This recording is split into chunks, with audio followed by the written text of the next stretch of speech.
انسان کا اپنے والدین، اپنی اولاد اور قریبی رشتہ داروں کے علاوہ سب سے زیادہ واسطہ اور تعلق بلکہ ہر وقت لین دین کا سابقہ ہمسایوں اور پڑوسیوں سے ہوتا ہے۔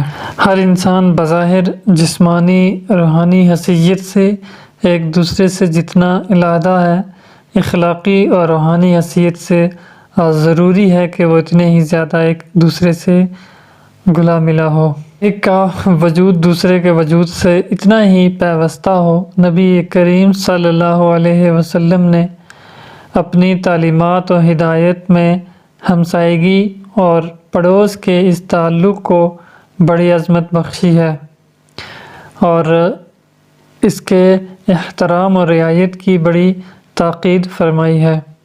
حبیب کبریٰ صلی اللہ علیہ وسلم نے ارشاد فرمایا: جبریل یوصینی بالجار حتی ظننت انہ سیورثہ۔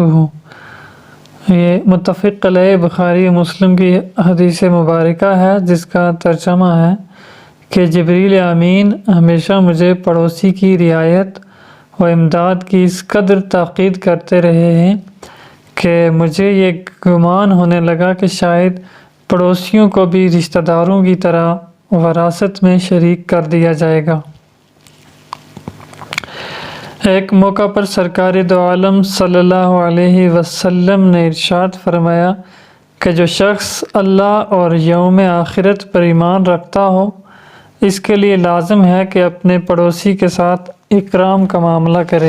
ترمذی شریف اور مسند احمد کی ایک اور روایت، جس میں رسول اکرم صلی اللہ علیہ وسلم نے فرمایا: کسی محلے کے لوگوں میں اللہ کے نزدیک سب سے افضل اور بہتر وہ شخص ہے جو اپنے پڑوسیوں کے حق میں بہتر ہو۔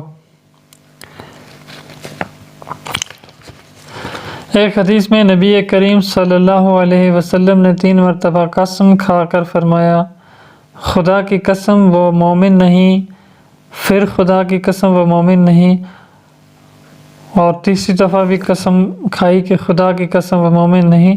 صحابہ کرام رضوان اللہ علیہم اجمعین نے دریافت کیا: کون یا رسول اللہ صلی اللہ علیہ وسلم؟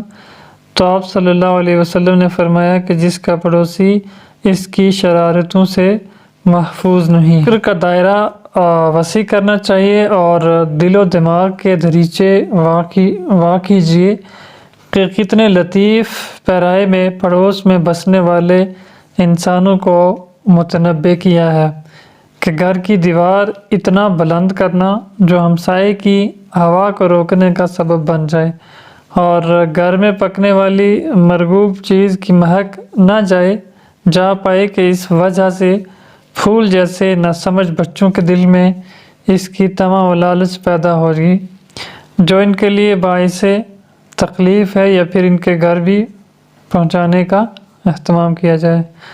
امام غزالی علیہ رحمہ و رضوان نے اپنی شہرۂ افاق، اپنی مشہور کتاب احیاء علوم الدین کے اندر ایک عجیب و غریب واقعہ ذکر کیا ہے کہ کسی کے گھر میں چوہوں کی کثرت ہو گئی تو کسی نے بلی پالنے کا مشورہ دیا کہ اس طرح چوہے تمہارے گھر سے فرار ہو جائیں گے۔ تو گھر والے نے کہا کہ مجھے اس بات کا خطرہ ہے کہ بلی کی آواز سن کر چوہے میرے گھر سے نکل کر میرے پڑوس کے گھر میں چلے جائیں گے، اور میں جو چیز اپنے لیے پسند نہیں کرتا وہی چیز اپنے پڑوسی کے لیے پسند کرنے لگوں۔ یہ مومن کی شان کے خلاف ہے۔ کہنے کو تو یہ مختصر سی بات ہے، لیکن اس پہ عمل کی توفیق اس وقت تک میسر نہیں آ سکتی جب تک کہ انسان کا ایمان کامل نہ ہو جائے۔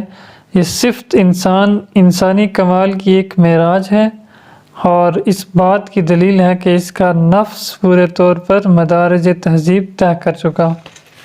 اللہ تعالیٰ سے دعا ہے کہ ہمیں پڑوسیوں کے حقوق جاننے کی توفیق عطا فرمائے، اس پہ عمل پیرا ہونے کی توفیق عطا فرمائے۔ ملتے ہیں پھر کسی دوسری ویڈیوز کے ساتھ، کسی دوسرے اچھے ٹاپک کے ساتھ۔